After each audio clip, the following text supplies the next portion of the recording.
El 6 de marzo de 2024, la libra egipcia sufrió una devaluación dramática, cayendo un 40% en un solo día. Lo que inicialmente se percibió como un desastre nacional, inesperadamente se convirtió en una ventaja para los turistas extranjeros.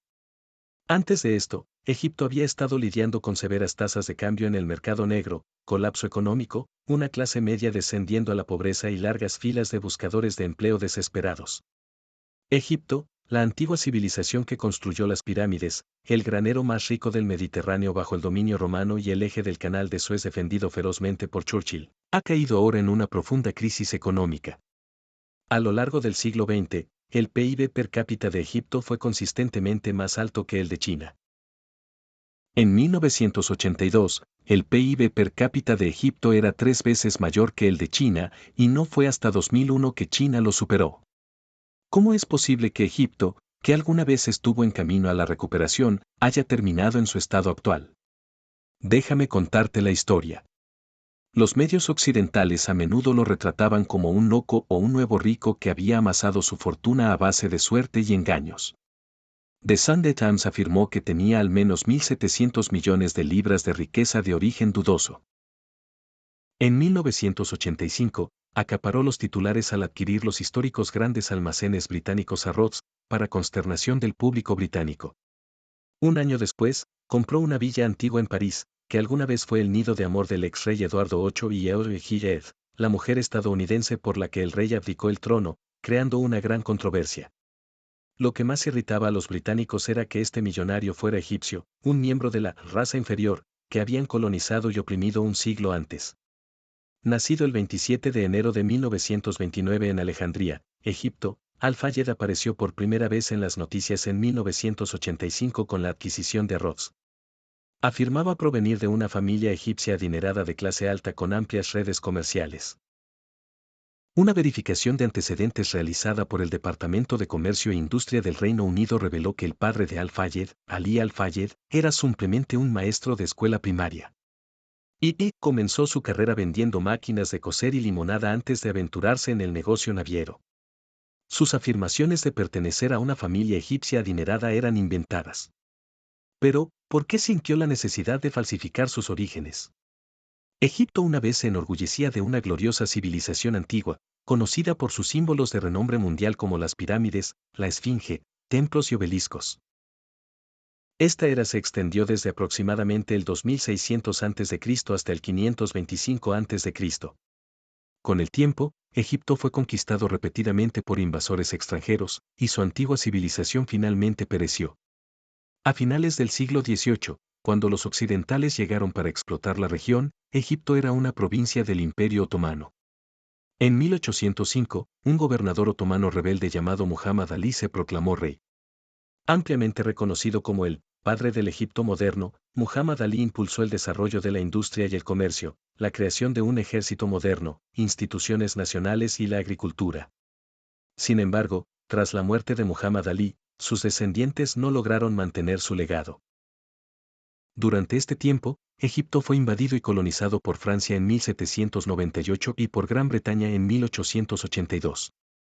No fue hasta 1952, cuando Nasser lideró una revolución, que la dinastía de Ali fue completamente derrocada y los colonizadores fueron expulsados. Cuando Al-Fayed nació en 1929, Egipto todavía estaba bajo el dominio colonial británico. En ese momento, Alejandría tenía una población de alrededor de 500.000 personas, con aproximadamente 50.000 extranjeros viviendo en grandes edificios y jardines junto al mar. Mientras tanto, la mayoría de los egipcios, incluidos los musulmanes locales pobres y los trabajadores migrantes de bajos salarios, vivían dispersos por el resto de la ciudad. Alejandría, una ciudad antigua y renombrada construida durante la dinastía ptolemaica, estaba situada junto al mar Mediterráneo y tenía un puerto comercial próspero, lo que la convertía en un importante centro de comercio. Bajo el dominio colonial, la diferencia entre los occidentales y los locales en Alejandría era evidente. La mayoría de los egipcios vestían ropa desgastada y luchaban por encontrar suficiente comida, mientras que los occidentales disfrutaban de una vida de lujo, asistiendo a bailes y jugando al polo. Los egipcios resentían a los colonizadores occidentales, pero también envidiaban su estilo de vida cómodo y digno. La invención de Al-Fayed sobre su origen surgió en parte de esta mentalidad ambivalente, resentimiento y al mismo tiempo anhelo de reconocimiento británico. De hecho, incluso la familia británica más común podía vivir como la realeza en Egipto en esa época. En 1910, una joven británica de 20 años acompañó a su madre enferma a Egipto por razones de salud. En su autobiografía, escribió, afortunadamente, el costo de viajar a Egipto era bastante bajo, solo el alquiler de Asfield era suficiente para cubrirlo. Aunque Asfield no se consideraba una zona comercial de primera en Gran Bretaña, el alquiler de una región tan remota era suficiente para cubrir todos sus gastos en Egipto, incluyendo coquetear, asistir a fiestas y disfrutar de la vida social. La joven continuó escribiendo con entusiasmo, estos 3 meses fueron absolutamente maravillosos. Conocí al menos a 20 o 30 jóvenes y asistí a unas 50 o 60 fiestas. Para 1929, esta mujer británica se había convertido en una dama de mediana edad. Tras firmar recientemente sus papeles de divorcio, regresó a Egipto para sanar del dolor de la separación y se hospedó en un lujoso hotel. En este lujoso hotel, encontró la inspiración para escribir la famosa novela de detectives, Muerte en el Nilo, y se enamoró de nuevo, esta vez de un arqueólogo 14 años menor que ella, iniciando una nueva etapa en su vida. Mientras los colonizadores se entregaban a sus romances y fantasías, pasaban por alto las penurias que sufrían los egipcios empobrecidos bajo esa fachada de lujo. Esta negligencia inevitablemente fomentó la resistencia. En 1918, después de la Primera Guerra Mundial, Gran Bretaña puso a Egipto bajo su mandato. Ese mismo año, en un barrio obrero de Alejandría, nació uno de los activistas anticoloniales más fervientes del Egipto moderno, Gamal Abdel Nasser. Su padre era un empleado postal de bajo rango en Alejandría. En 1923, el joven Nasser fue enviado a vivir con su tío Khalil en El Cairo. Khalil, un nacionalista apasionado, despreciaba a los opresivos, señores, británicos y había sido encarcelado por participar en protestas. Influenciado por su tío, Nasser desarrolló una fuerte conciencia anticolonial desde temprana edad. Sin embargo, resistir el dominio británico no era una tarea fácil. Cuando los británicos invadieron Egipto por primera vez en 1882, afirmaron que traían civilización, calificando a Egipto de bárbaro.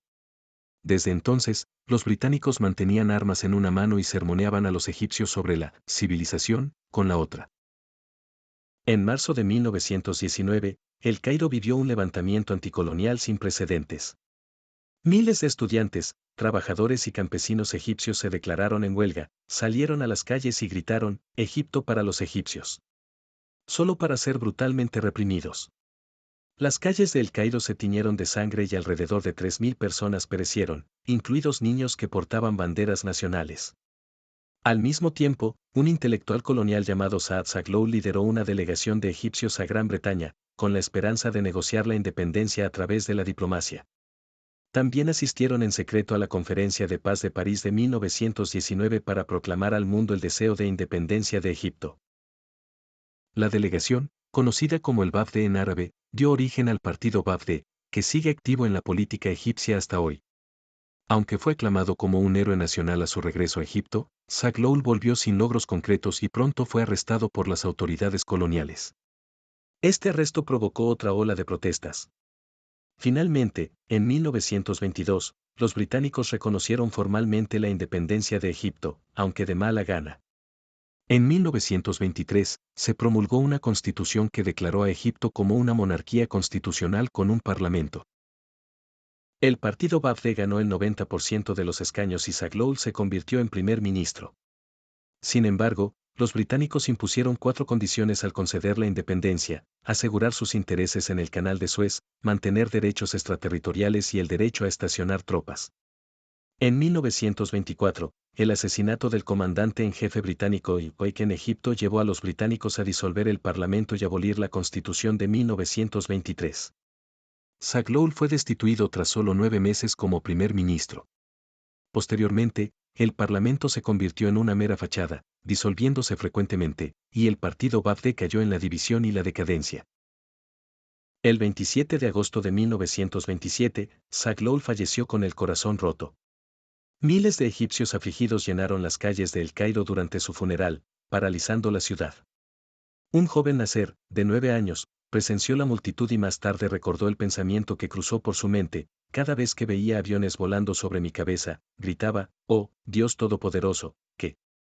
En 1935, un joven Nasser, entonces presidente de la Unión de Estudiantes del Cairo, lideró protestas contra los británicos. Durante una manifestación, se enfrentó a la policía, lo que resultó en la muerte de 2 compañeros de clase y una bala que le rozó la frente, dejándole una cicatriz de por vida. Ese año, visitó varias organizaciones nacionalistas, incluyendo el Partido Ba'ath, el Partido de la Juventud de Egipto y la Hermandad Musulmana fundada por Hassan al-Banna, con la esperanza de unirlas. Sin embargo, al conocerlas, las encontró débiles e ineficaces, o inclinadas hacia el fundamentalismo y el terrorismo, lo que las hacía inútiles. En una carta a sus compañeros de clase, lamentó con tristeza: la nación se está desmoronando. ¿Dónde están aquellos dispuestos a sacrificarse por la independencia de nuestro país? ¿Dónde está nuestra dignidad? ¿Dónde está nuestro espíritu nacional? En 1936, su desesperación se profundizó aún más.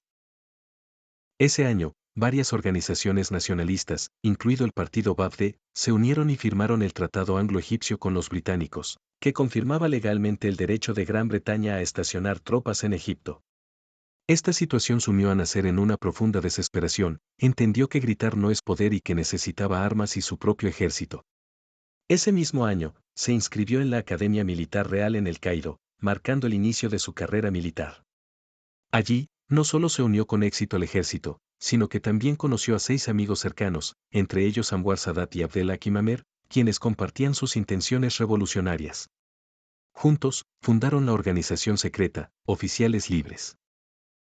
Unirse al ejército fue el primer paso de Nasser hacia la revolución, pero la recién formada organización, Oficiales Libres, inicialmente tenía una fuerza limitada y cometió inevitables errores.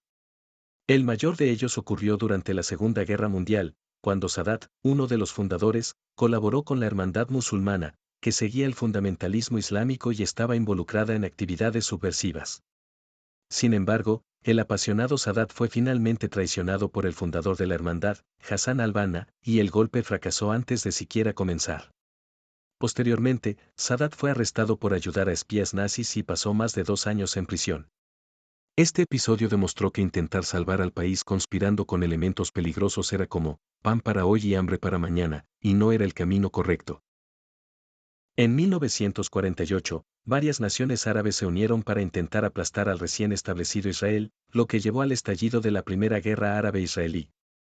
Esta guerra terminó en una derrota desastrosa para las naciones árabes, pero para la organización de los Oficiales Libres, fue un periodo de crecimiento. Pasaron de ser 7 miembros iniciales a 1000. El destacado desempeño de Nasser en la guerra le otorgó un alto prestigio y aumentó significativamente su influencia. Este veterano era Muhammad Naguib. Conocido por su integridad y alta reputación, Naguib una vez adoptó un alias durante la guerra para denunciar la corrupción del emperador. A pesar de sus esfuerzos, los Oficiales Libres seguían siendo demasiado débiles. Operaban una fábrica clandestina de armas improvisada que, debido a la falta de fondos, utilizaba botellas vacías de Coca-Cola como materia prima. Su objetivo era derrocar rápidamente al régimen, pero carecían de los recursos y la fuerza necesarios. Como resultado, idearon un plan mal concebido para atacar al rey y a varios altos funcionarios. Naguib recordó más tarde con pesar: después de escuchar esos sonidos angustiantes, sentí un remordimiento inmediato. En consecuencia, el plan encubierto fue abandonado de inmediato. Sadat describió este periodo como uno de los más intensos, con un acto inusual hacia el líder. No podían tomar el camino equivocado, y el camino correcto era difícil de seguir, lo que hacía que la causa revolucionaria pareciera estar en un callejón sin salida. Sin embargo, la historia demostró más tarde que no necesitaban tomar medidas drásticas, solo tenían que esperar a que el régimen colonial colapsara por sí solo. Tras haber vivido conflictos significativos, Egipto se encontraba en un estado de agitación, con varias facciones luchando por el control y causando una inestabilidad generalizada. En el verano de 1948, incluso antes de que la guerra hubiera terminado, estallaron disturbios a gran escala en Alejandría, lo que llevó a la detención masiva de muchas personas por parte del gobierno. En noviembre, tras la noticia de la derrota militar, surgieron más disturbios que causaron daños significativos a la propiedad y afectaron a numerosas personas. Durante este periodo, la Hermandad Musulmana, conocida por sus actividades terroristas, mostró valentía en el campo de batalla mientras se comportaba de manera descontrolada durante los disturbios internos. Después de los disturbios de noviembre, el primer ministro declaró al grupo como una organización terrorista y lo disolvió. 3 semanas después, ocurrió un incidente que involucró al grupo. Su sucesor tomó medidas de represalia, lo que llevó al arresto y detención de muchos de sus miembros. Todo el país estaba en caos, marcado por conflictos diarios. El rey Farouk hacía tiempo que había perdido su autoridad real. Además de malversar fondos de acuerdos de armas, estaba rodeado de numerosos rumores que lo retrataban como un ladrón, glotón, lujurioso y asesino. Se decía que había invitado a un maestro ladrón de la cárcel para que le enseñara a robar y que había sustraído objetos de dignatarios visitantes como Churchill y el séquito fúnebre del rey de Irán. Supuestamente, su desayuno diario consistía en 12 huevos, su almuerzo incluía 40 codornices y bebía 30 botellas de cerveza al día, ganándose el apodo de barril ambulante de comida. También se le acusaba de tomar por la fuerza a mujeres casadas, conducir a toda velocidad por el Cairo y disparar a cualquiera que lo adelantara. En resumen, el rey era ampliamente considerado un tonto, uno de los pocos puntos de consenso entre el pueblo egipcio. Para la década de 1950, el partido Ba'ath había perdido completamente su espíritu anticolonial inicial y se había vuelto cada vez más cómplice de los británicos y el rey. Según el Tratado Anglo-Egipcio de 1936, los británicos mantenían una presencia militar en la zona del Canal de Suez. Temiendo enfrentarse abiertamente a los británicos, el partido Ba'ath recurrió a tácticas encubiertas, como prohibir el suministro de mano de obra y materiales a las fuerzas británicas en el Canal de Suez. Esto provocó una feroz represalia británica, bombardearon 50 casas en un pueblo egipcio, desplazando a decenas de familias, y en otro ataque, mataron a 41 egipcios. El rey, asustado por estos eventos, culpó al partido Ba'ath por su imprudencia e intentó apaciguar a los británicos, lo que solo alimentó una mayor ira entre los egipcios. Esto culminó en un gran incendio en el Cairo, donde todos los edificios asociados con los británicos fueron saqueados y quemados. El edificio del Rey El Sheikh y más de 700 otras estructuras fueron destruidas, cubriendo la ciudad de humo. Este incidente, conocido como el Sábado Negro, ocurrió el 26 de enero de 1952 y resultó en la muerte de 17 europeos y 55 egipcios.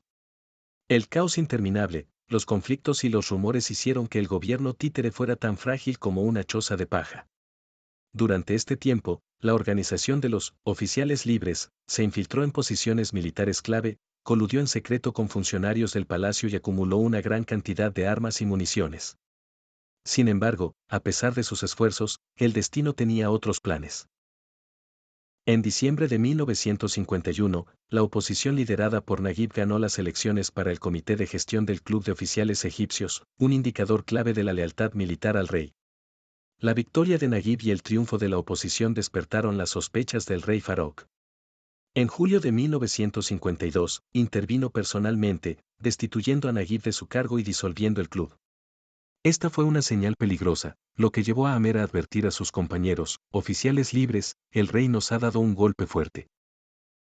Si no respondemos, nuestra organización perderá rápidamente credibilidad entre los oficiales, y nadie se atreverá a unirse a nosotros. Si no actuamos ahora, todos acabaremos en la cárcel.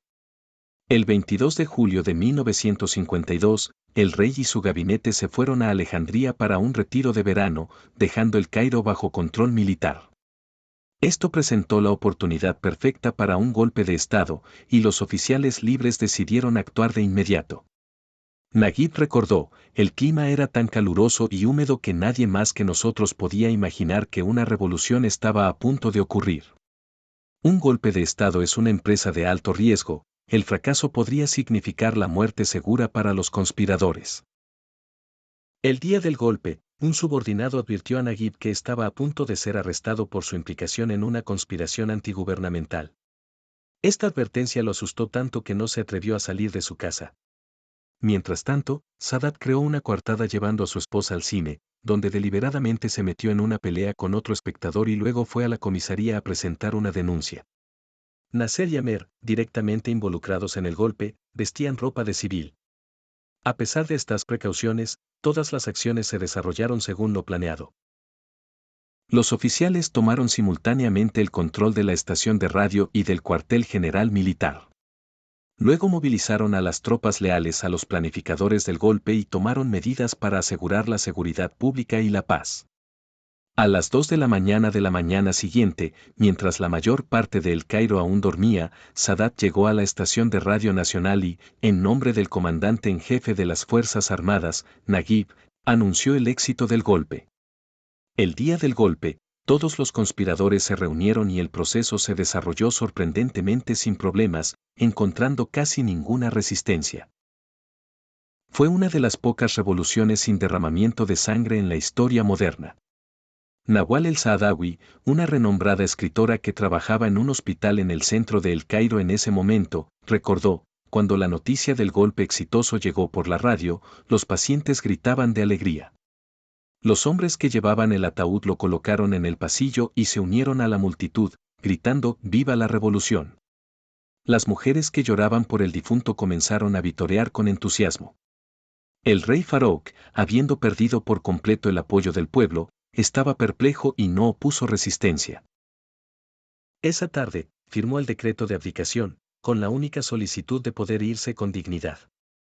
Al salir de El Cairo en un yate real, se le dio una salva de 21 cañonazos, acompañado por su familia y más de 200 grandes cajas llenas de pertenencias personales. Naguib tuvo una breve y incómoda despedida con Farouk. Las últimas palabras del rey depuesto fueron: «Sabes, gobernar Egipto no es tarea fácil». Tras la abdicación del rey, el pueblo egipcio no mostró piedad. El 26 de julio se estableció como una festividad permanente que se celebra anualmente. El puerto de Alejandría, de donde partió el rey, se convirtió en una escena festiva. El 26 de julio de 1956, después de 4 años de complejas luchas de poder, durante las cuales Naguib fue derrocado por supuestamente conspirar con los hermanos musulmanes para asesinar a Nasser, Nasser consolidó su poder. Sadat, que sufría de enteritis aguda ese día, tuvo que disculparse por no poder asistir, pero prometió escuchar la transmisión en vivo. Percibió algo inusual, pero no le dio mayor importancia. A eso de las 7:40 de la tarde, mientras la radio transmitía el discurso, Sadat, postrado en su cama, se sorprendió tanto que se incorporó a pesar de su enfermedad, sudando frío. Fue un discurso histórico y lleno de dramatismo. El tema del discurso de Nasser era bastante ordinario, pero al final, anunció una decisión quizás aún más significativa que el propio golpe, la nacionalización anticipada del Canal de Suez. Sorprendentemente, Sadat no había sido informado de esta decisión de antemano. Sin embargo, sabía muy bien que la consecuencia de esta decisión se resumía en 2 palabras: guerra. En el siglo XV, tras el colapso del Imperio mongol y la captura de Constantinopla por los turcos, las rutas terrestres para el comercio entre Oriente y Occidente quedaron bloqueadas, lo que hizo imprevisible el comercio. En 1498, Vasco da Gama rodeó el Cabo de Buena Esperanza en el extremo sur de África para llegar a la India, estableciendo con éxito una nueva ruta marítima, aunque durante mucho tiempo fue dominada por los portugueses. A finales del siglo XVIII, Francia lideró una revolución burguesa y estableció una república, mientras que las monarquías circundantes, incluyendo Gran Bretaña, se unieron para reprimirla. Durante este tumultuoso periodo, el francés de 1,57 metros, Napoleón, tuvo una repentina intuición: los británicos dominan el mundo porque controlan las rutas comerciales hacia la India.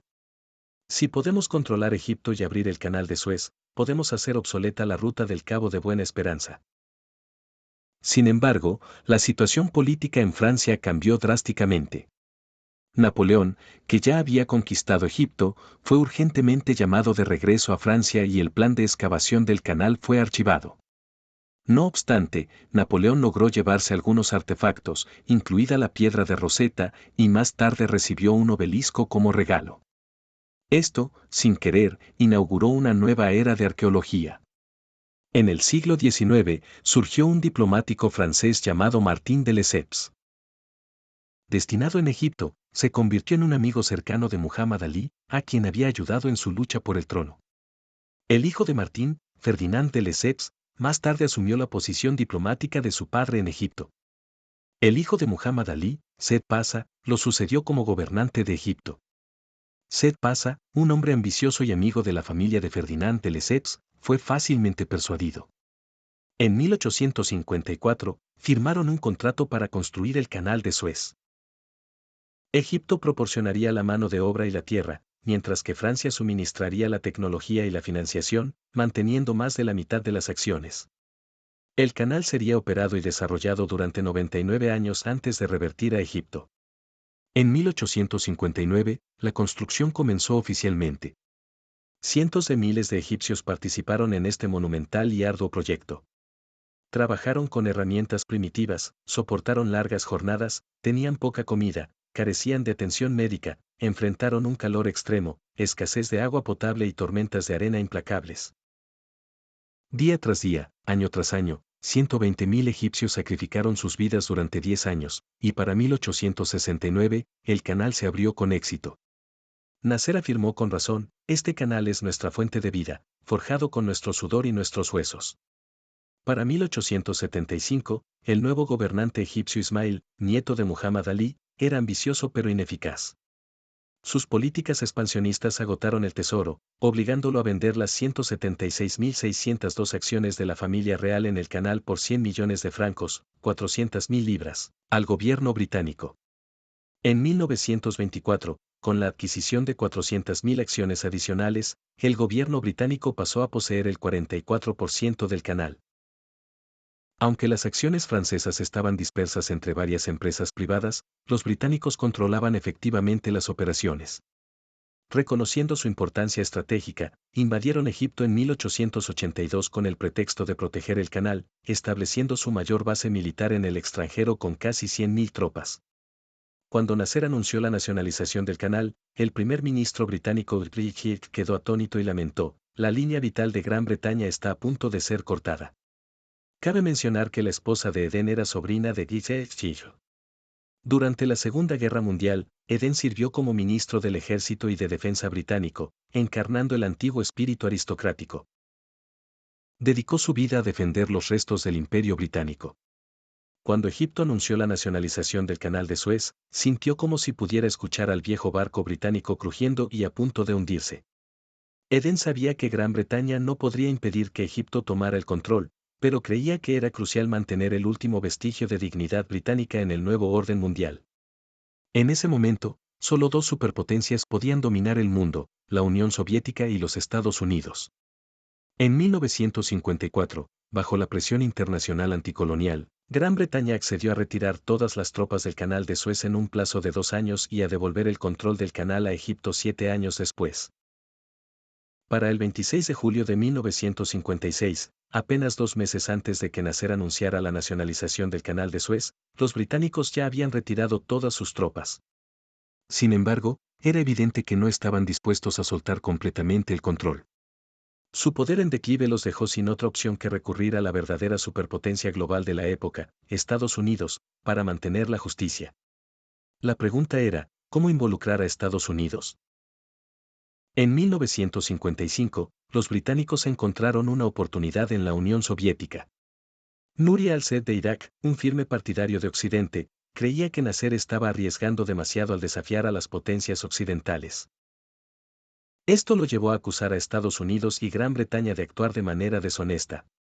Fundado en 1948, más tarde, al reconocer a Estados Unidos como el nuevo líder global, se alineó estrechamente con América. Cuando se descubrió la verdad, Egipto informó a Estados Unidos, causando gran vergüenza al primer ministro israelí David Ben-Gurión, quien luego despidió a su ministro de Defensa, Pinhas Labón. A pesar de esto, Israel continuó adquiriendo armas avanzadas de Francia y frecuentemente hostigaba las fronteras de Egipto. En 1955, convocó al embajador británico Stevenson, arrojó enojado un montón de órdenes de compra de armas sobre la mesa y exigió, ¿dónde están las armas que prometieron a Egipto? Si estamos hablando de defensa colectiva, al menos deberían asegurarse de que tengamos paridad militar con Israel, ¿no?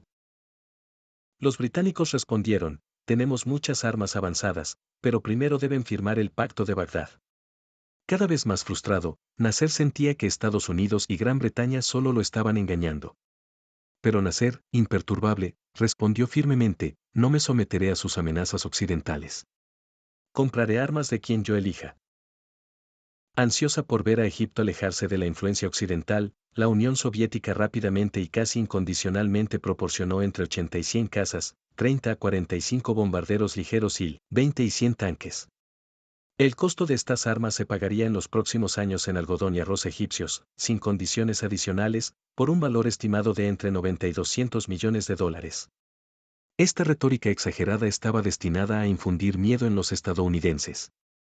Los analistas calcularon que, incluso si Egipto bloqueaba completamente el canal de Suez, la pérdida anual para Gran Bretaña sería de alrededor de 600 millones de pesos, lejos de ser catastrófica.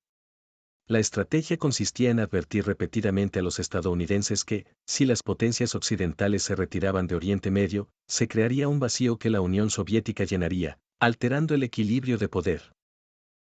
Esta táctica ya había sido utilizada por Blaise de Gaulle en Francia para mantener el control sobre Vietnam colonial, arrastrando con éxito a Estados Unidos a un conflicto prolongado y costoso. El primer paso de la maniobra británica fue firmar un tratado de defensa colectiva con Turquía, Pakistán e Irak, conocido como el Pacto de Bagdad, cuyo propósito era contrarrestar a la Unión Soviética. El siguiente paso fue intentar persuadir a Egipto para que se uniera. Egipto, inexperto en estos asuntos, no sabía cómo proceder, a veces intentaba apaciguar a los británicos, otras veces temía caer en una trampa, y también estaba preocupado por no molestar a los soviéticos.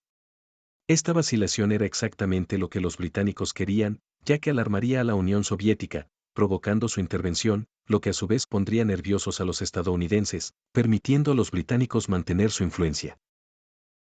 ¿Tendrían éxito los británicos? Inicialmente, Estados Unidos apoyaba plenamente la postura antisoviética. La primera reacción de Nasser fue rechazar unirse al Pacto de Bagdad, pero dejó espacio para la negociación. Nasser sugirió que, si Estados Unidos y Gran Bretaña financiaban la construcción de la presa de Asuán y vendían armas avanzadas, podría reconsiderarlo.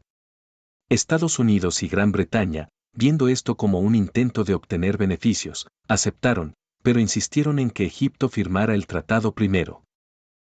Descontento con esto, Nasser reunió a sus aliados árabes, instándolos a no firmar el Pacto de Bagdad a menos que recibieran más concesiones de Occidente. Sin embargo, este plan encontró obstáculos. Argumentó que sin el apoyo occidental, las naciones árabes quedarían indefensas. Además, Jordania y Líbano, influenciados por la persuasión británica, firmaron el Pacto de Bagdad sin consultar a Nasser, lo que le disgustó y lo llevó a acusar a Estados Unidos y Gran Bretaña de actuar unilateralmente. En este punto, Israel añadió tensión a la situación. Fundado en 1948, Israel inicialmente había chocado con los británicos y buscado armas de Francia. Posteriormente, al reconocer a Estados Unidos como el nuevo líder mundial, Israel se alineó estrechamente con dicho país. Cuando Israel observó que Estados Unidos y Gran Bretaña inundaban el Medio Oriente, especialmente Egipto, con dinero y armas, se preocupó, temiendo que un Medio Oriente fortalecido pudiera amenazar su seguridad. En un incidente, agentes israelíes disfrazados de terroristas egipcios atacaron el consulado estadounidense en Alejandría. Esta acción enfureció a Nasser, quien necesitaba urgentemente armamento avanzado para poder contraatacar. En 1955, convocó al embajador británico Stevenson y, con un montón de órdenes de compra de armas en la mano, exigió, ¿dónde están las armas que prometieron a Egipto? Luego advirtió, díganle a Edén que si Estados Unidos y Gran Bretaña no pueden proporcionar armas, tendré que recurrir a la Unión Soviética. Los británicos respondieron, tenemos muchas armas avanzadas, pero primero deben firmar el Pacto de Bagdad. En abril de 1955, se celebró la conferencia de Bandung y Nasser fue invitado a participar. Apenas 2 meses después, en junio de 1955, Nasser cerró un acuerdo con la Unión Soviética para obtener armas y se aseguró de que el embajador estadounidense en El Cairo estuviera informado. Alarmados, los Estados Unidos advirtieron que si Nasser aceptaba armas soviéticas, no recibiría nada de ellos. Pero Nasser, imperturbable, respondió con firmeza, no me someteré a sus amenazas occidentales. Ansiosa por alejar a Egipto de la influencia occidental, la Unión Soviética proporcionó rápidamente y casi sin condiciones entre 80 y 100 cazas, 30 a 45 bombarderos ligeros y 20 y 100 tanques Stalin. Los británicos estaban encantados, creyendo que los estadounidenses ahora tendrían que intervenir. Después de que Nasser se alineó con la Unión Soviética, Estados Unidos retiró su prometido préstamo de 56 millones de dólares para la presa de Asuán, y el Reino Unido también retractó su préstamo. La Unión Soviética intervino rápidamente, ofreciendo un préstamo de 100 millones de libras y prometiendo proporcionar expertos y tecnología para completar la presa. El compromiso de Nasser con la Unión Soviética se profundizó. El 16 de mayo de 1956, Egipto se convirtió en el primer país árabe en establecer relaciones diplomáticas con la recién fundada República Popular China. Este movimiento enfureció a los británicos, quienes compararon a Nasser con Hitler y afirmaron que el canal de Suez era similar a Renania. Argumentaron que, si no se controlaba, no solo perjudicaría a Gran Bretaña, sino que también pondría en peligro a todo el mundo occidental al entregar el control económico a la Unión Soviética. Como predijo Sadat, la guerra estalló pronto. El lunes 29 de octubre de 1956 por la tarde, Israel, apoyado por el Reino Unido y Francia, lanzó un ataque contra Egipto. El brutal conflicto duró hasta el 22 de diciembre de 1956, terminando solo cuando la libra esterlina colapsó y las Naciones Unidas intervinieron. Este conflicto, conocido como la Crisis de Suez o la Segunda Guerra Árabe-Israelí, marcó un punto de inflexión significativo. Egipto sufrió otra devastadora derrota, perdiendo miles de soldados. Port Said y la península del Sinaí cayeron en manos de los británicos e israelíes. En un desesperado intento por defender Egipto, Nasser ordenó el hundimiento de 47 barcos en el canal de Suez para bloquearlo, destruyó 3 oleoductos que suministraban a británicos y franceses, y armó a la población. Sin embargo, el impacto de la guerra en Egipto fue más allá del daño físico, afectando profundamente su economía y estructura social. Los británicos lograron redefinir el problema colonial en Egipto y el Medio Oriente como un conflicto ideológico, arrastrando a la región a la Guerra Fría y convirtiéndola en uno de los campos de batalla. En medio de esta agitación, el intenso odio de Nasser hacia el colonialismo alcanzó su punto máximo.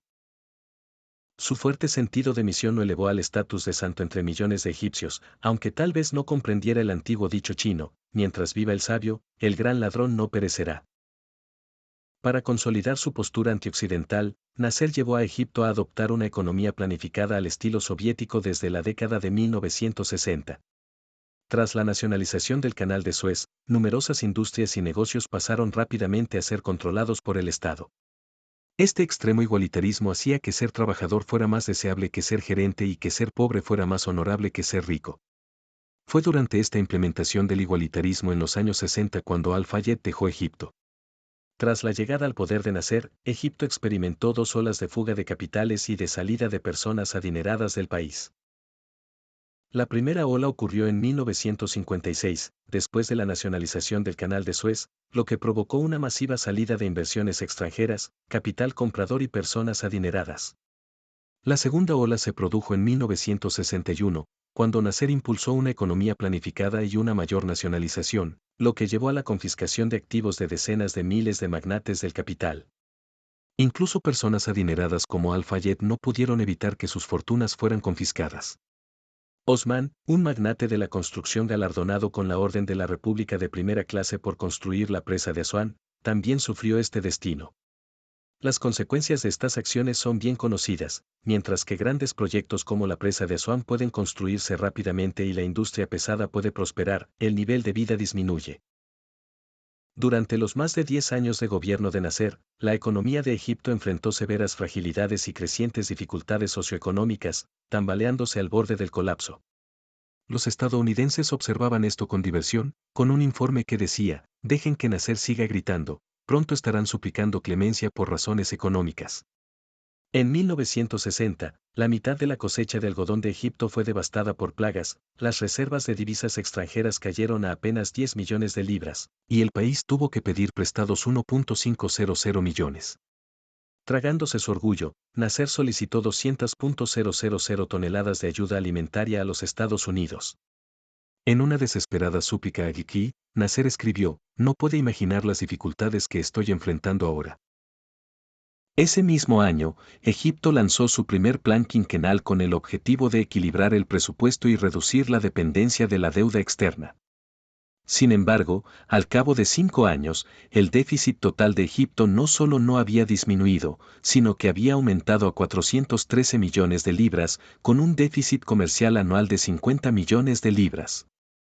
A pesar del declive económico, las ambiciones políticas de Nasser seguían en ascenso.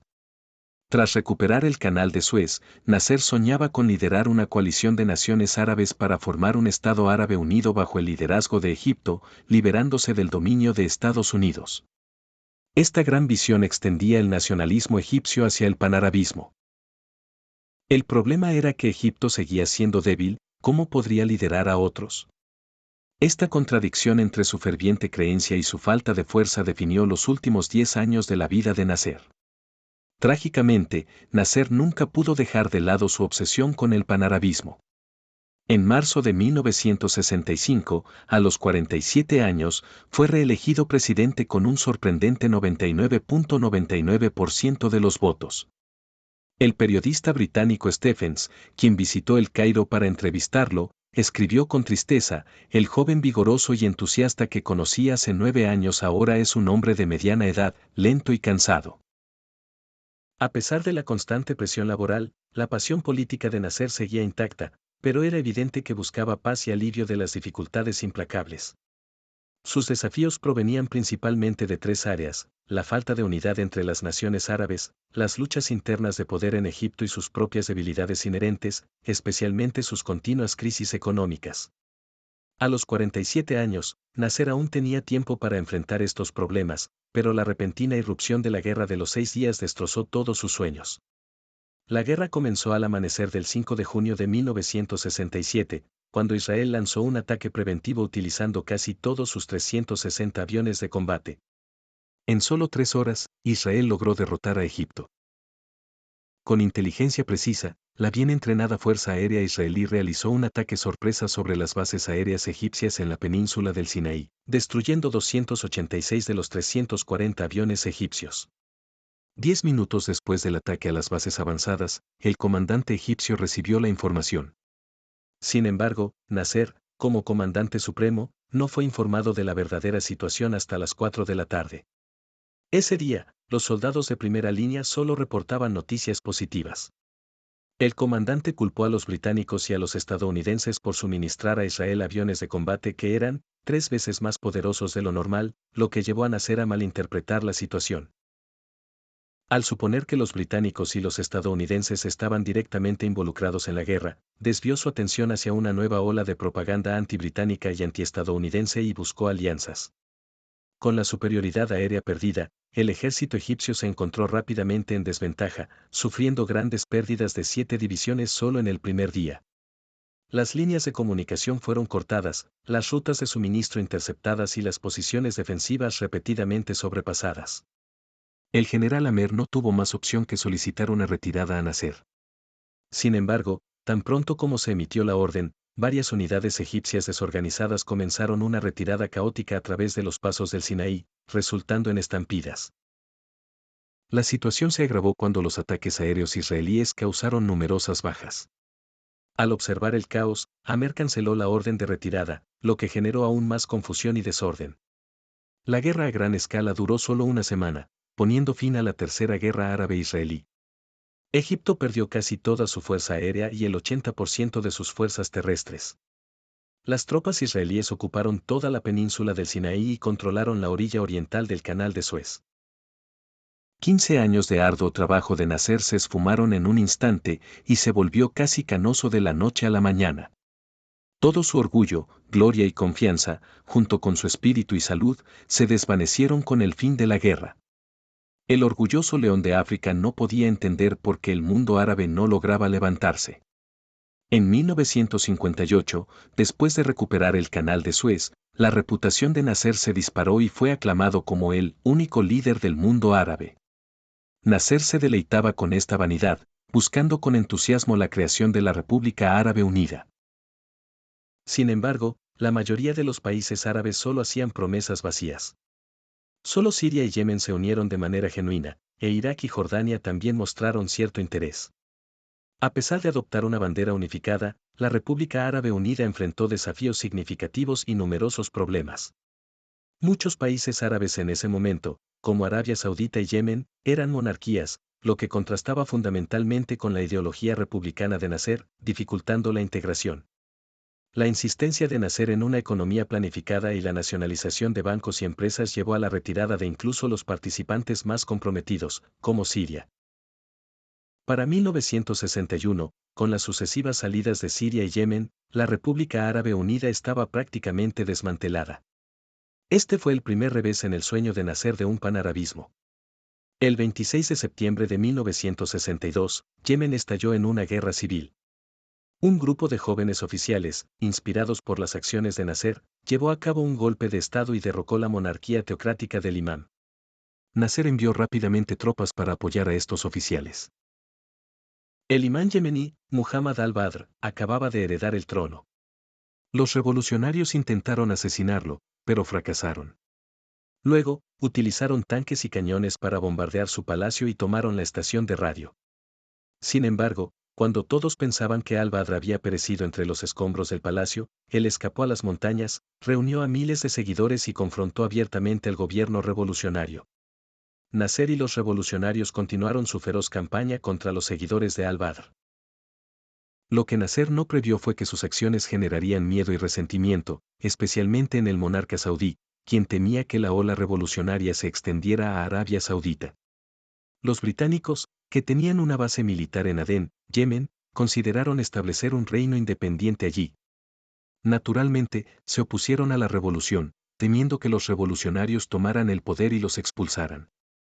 Esta situación significaba que el imán de Yemen contaba con el apoyo de Arabia Saudita, Estados Unidos y el Reino Unido, mientras que la Unión Soviética respaldaba a Nasser y a los revolucionarios. Lo que comenzó como una guerra civil rápidamente se convirtió en un enfrentamiento internacional entre Estados Unidos y la Unión Soviética. Nasser, que había intervenido precipitadamente, pensó inicialmente que proporcionar algunas armas, fondos y unos pocos asesores resolvería rápidamente el conflicto. Sin embargo, pronto se vio profundamente enredado, y no fue hasta que las Naciones Unidas intervinieron en junio de 1963 que logró salir del embrollo. Este episodio dañó gravemente la reputación de Nasser. Anteriormente visto como un líder revolucionario progresista, ahora Occidente lo consideraba un tirano menor del mundo árabe. Fue otro golpe tras el fracaso de la República Árabe Unida. Apenas se resolvía un problema cuando surgía otro. A finales de 1963, Israel planeó desviar parte del río Jordán para irrigar más de su territorio. Este movimiento afectaría negativamente a los países aguas abajo como Jordania, Líbano y Siria, quienes naturalmente se opusieron. Inicialmente, este problema no tenía nada que ver con Egipto, y Nasser dudaba en involucrarse. Sin embargo, otras naciones árabes insistieron, argumentando que si Israel desviaba el río, atraerían a más judíos y ocuparían más tierras palestinas. A regañadientes, Nasser se vio empujado una vez más al papel de líder árabe. Nasser sabía que sus supuestos aliados simplemente lo estaban poniendo en la línea de fuego. Pero si no hacía nada, ¿cómo podría Egipto mantener su liderazgo en el mundo árabe? Como era de esperar, se convirtió en una tarea ingrata. Nasser se lamentaba, todos hablan de acción militar conjunta, pero tienen miedo de permitir que tropas extranjeras pasen por sus territorios. Pronto descubrió que algunos abogaban por la guerra, mientras que otros buscaban la paz, lo que resultaba en negociaciones constantemente interrumpidas por conflictos en curso. A finales de octubre de 1966, alentada por los soviéticos, Siria apoyó al grupo armado palestino Fatah y dio el primer paso. Nasser respondió, está bien, apoyo la acción militar. Pero primero, ¿puede Jordania permitir que tropas egipcias, sirias e iraquíes operen libremente en su territorio? Jordania guardó silencio. Siria, imprudente, fue duramente golpeada por Israel, mientras Jordania seguía burlándose de Nasser. Así se desarrolló un capítulo trágico. Antes de resolver los problemas de cooperación entre los países árabes, Egipto actuó precipitadamente, tomando dos medidas drásticas: prohibir la navegación de buques israelíes. Este estrecho era vital para el acceso de Israel al Mar Rojo, y bloquearlo equivalía a una sentencia de muerte para Israel. Así, la guerra se volvió inevitable, y Egipto, que inicialmente no tenía una participación directa, se encontró en la primera línea. Una semana antes de la guerra, los subordinados de Nasser le hicieron creer, ahora somos muy fuertes y definitivamente podemos derrotar a Israel. Nunca pudo haber imaginado que el ejército egipcio colapsaría en 3 horas. Los supuestos aliados árabes eran tan frágiles como el cristal, rompiéndose al más mínimo toque y careciendo completamente de fuerza de combate. Irak, por ejemplo, solo hizo promesas vacías sin enviar un solo soldado. La derrota de Egipto en esta guerra fue total. Más allá de la pérdida militar, el golpe más devastador fue a la dedicación sincera de Nasser a la causa árabe, que fue recibida con humillación y ridículo aplastantes. Sus creencias fundamentales se desmoronaron. La noche del 9 de junio de 1967, un Nasser demacrado y aturdido apareció en televisión, con la voz entrecortada por la emoción, anunciando solemnemente su dimisión. La decisión repentina y sorprendente de Nasser de renunciar dejó a innumerables residentes de El Cairo en lágrimas, gritando: Nasser, Nasser, no nos dejes, te necesitamos. Decenas de miles de personas se congregaron frente al edificio del Parlamento, coreando su nombre y prometiendo actuar contra cualquiera que no lo apoyara. Nasser había liderado la revolución que derrocó a la monarquía, puso fin al dominio colonial británico, recuperó el canal de Suez para Egipto y construyó la presa de Asuán, que trajo grandes beneficios. Distribuyó tierras a los campesinos, levantó numerosas fábricas y escuelas, y llevó agua potable y electricidad a las aldeas más remotas. También introdujo la seguridad social para los trabajadores, otorgando a los civiles egipcios su dignidad básica. Como líder fundador del Egipto moderno, Nasser sin duda merecía la admiración de su pueblo. ¿Cómo podían los egipcios soportar ver a un líder así desanimado e injustamente tratado? Esta figura trágica, con su cuerpo maltrecho y su espíritu destrozado, continuó enfrentando los fracasos y la ardua tarea de reconstruir la nación. El 11 de junio, el excomandante en jefe egipcio, Amer, fue arrestado y considerado el principal responsable de la derrota. Aproximadamente 2 meses y medio después, este miembro fundador de la organización Oficiales Libres murió en prisión. Mientras tanto, unas 150 personas más fueron consideradas responsables, y los viejos camaradas de Nasser de los días revolucionarios gradualmente se distanciaron de él. Solo Sadat, relativamente indiferente al poder, permaneció tranquilamente a su lado. Para el verano de 1968, la diabetes y el exceso de trabajo finalmente le pasaron factura a Nasser. Fue enviado a la Unión Soviética para recibir tratamiento, pero los resultados no fueron buenos, dejándolo incapaz de trabajar durante un largo periodo. Para junio de 1970, 3 años después de la guerra, las fuerzas israelíes todavía ocupaban la península del Sinaí y el canal de Suez seguía cerrado. Mientras tanto, surgieron nuevamente discordias internas entre los árabes. El rey Hussein de Jordania se enfrentó con la organización armada palestina liderada por Arafat, lo que llevó a diferencias irreconciliables. En ese momento, la gente volvió a pensar en Nasser, quien ahora estaba medio muerto por la enfermedad, la derrota y la soledad. El 26 de septiembre, Nasser llegó puntualmente a Amán, Jordania. Persuadió con vehemencia a Hussein y luego llevó a Arafat a una pequeña habitación, razonando y apelando a sus emociones. Su equipo notó que las prolongadas negociaciones y la tensión lo habían dejado exhausto y le instaron a descansar. Él respondió: la gente está sufriendo mucho. Estamos enfrentando desafíos importantes. El 28 de septiembre, de camino a casa después de las conversaciones, Nasser sufrió un ataque al corazón y falleció 3 horas después, a los 52 años. Esa noche, Sadat dio la noticia, sumiendo nuevamente al pueblo egipcio en una profunda tristeza. Los hombres lloraban abiertamente, mientras las mujeres se cubrían el rostro y sollozaban, incapaces de aceptar que su líder espiritual había fallecido. Nasser no está muerto, nunca nos dejará, Inan. A principios de la década de 1970, muchos individuos adinerados que habían huido a varias partes del mundo comenzaron a regresar a Egipto. Sin embargo, Al-Fayed, quien había salido de Egipto en la década de 1960, nunca regresó y se estableció en Londres. Aunque los británicos lo veían como un fraude y un advenedizo, Liu no se dejaba afectar por sus opiniones. En su intento de integrarse en la alta sociedad británica, imitaba meticulosamente su vestimenta, forma de hablar y comportamiento. Incluso la adquisición de la residencia del rey Eduardo VIII tenía un toque de adulación. En una ocasión, le dijo al New York Times: un gran emperador de un gran imperio lo dejó todo por la mujer que amaba. Me siento honrado de tener la oportunidad de proteger la casa y las pertenencias en las que vivió. Estos objetos son parte del patrimonio británico y de mi segundo hogar. Al-Fayed incluso gastó una fortuna para contratar al antiguo valet personal del rey, quien se encargaba de mantener y cuidar la villa y sus más de 40.000 artículos. Quizás fue este comportamiento servil lo que finalmente le permitió entrar en el círculo real británico. Ya en 1987 había conocido a la princesa Diana en un partido de polo en el césped de Windsor Smith. Para la década de 1990, la relación de Al-Fayed con la familia real británica se había vuelto bastante estrecha. Tenía una hija llamada Camilla Fayed, quien escribió un libro sobre sus interacciones divertidas con los hijos de Diana, William y Harry. En 1996, cuando Diana anunció su divorcio, nadie estuvo más emocionado que Al-Fayed. Lo vio como otra oportunidad para recuperar lo que él consideraba los bienes desechados de la familia real británica.